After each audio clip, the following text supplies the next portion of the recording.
بسم الله الرحمن الرحيم. والفجر وليال عشر والشفع والوتر والليل إذا يسر هل في ذلك قسم لذي حجر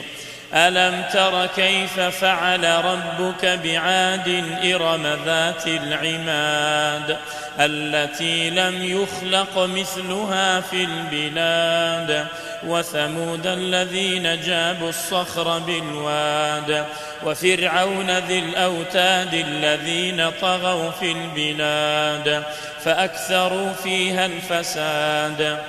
فصب عليهم ربك سوط عذاب إن ربك لبالمرصاد فأما الإنسان إذا ما ابتلاه ربه فأكرمه ونعمه فيقول ربي أكرمن وأما إذا ما ابتلاه فقدر عليه رزقه فيقول ربي أهانن كلا بل لا تكرمون اليتيم ولا تحاضون على طعام المسكين وتأكلون التراث أكلا لما وتحبون المال حبا جما كلا إذا دكت الأرض دكا دكا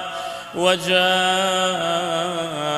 ربك والملك صفا صفا وجيء يومئذ بجهنم يومئذ يتذكر الإنسان وأنى له الذكرى يقول يا ليتني قدمت لحياتي فيومئذ لا يعذب عذابه أحد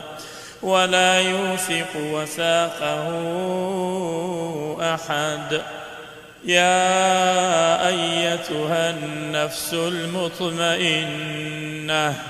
ارجعي إلى ربك راضية مرضية فادخلي في عبادي وادخلي جنتي.